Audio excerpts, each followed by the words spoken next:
And what's happened in American history, and some of this has been good and some of this has been not so good, is there's been three waves historically of feminism. Okay, the first wave was the late 1800s to about the 1920s. Some will say it goes all the way to the 1960s. Pick your date, doesn't matter. Research is different on this. And basically it was this, it was the women's suffrage movement, right? That women would be able to have the right to vote. Amen.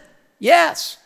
That there would be the ability to have the same property rights, the same education opportunities, to attend the same universities. That was the first wave of feminism. Amen. Way to go. Incredible.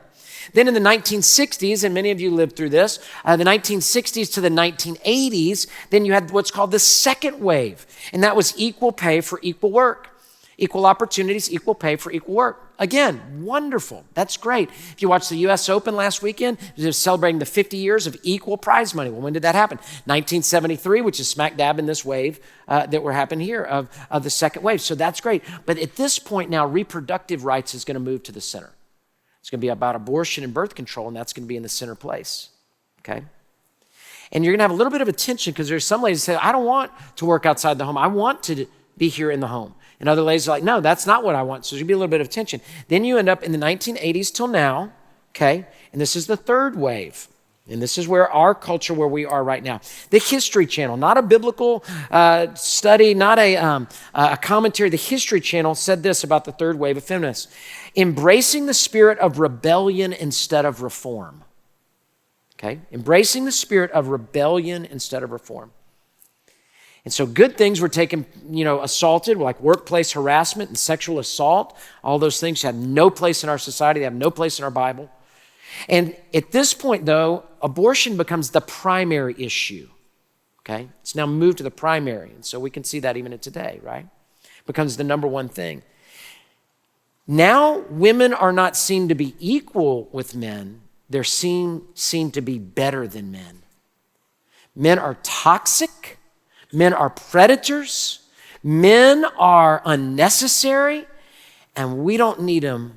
All we need is the ladies here, and that's not interconnectedness. So watch, you ready?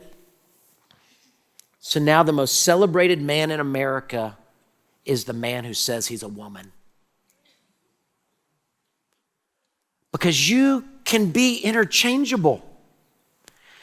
You could be a man and you can marry a man. And you could be a man and you can marry one. It's interchangeable. You could be a man and be a woman because it's interchangeable. And so all of that comes in. And so when we say a biblically qualified man, we say, well, no, this has got to be interchangeable. And so things that have been for thousands of years of Christianity and of leadership are like, well, wait a minute, now I don't understand that. That's not really right and that's not really true. And so ladies, I just want you to know that the Temple of Diana, the same kind of things were happening. The sameness, not equality, men and women. God has created us equal, but we're different by the plan and the glory of God. And so we embrace that and we say yes to that. So let me give you a quote from Let Me Be a Woman, okay? It's a great quote, chapter 15. Elizabeth Elliot is the author. We are called to be women. The fact that I'm a woman does not make me a different kind of Christian, but the fact that I'm a Christian makes me a different kind of woman. For I have accepted God's idea of me, and my whole life is offering back to Him all that I am and all that He wants me to be. And we could say the same thing for men. Hey, thanks for watching. To find out more about Houston's First, you can subscribe to our channel or you can go to houstonsfirst.org.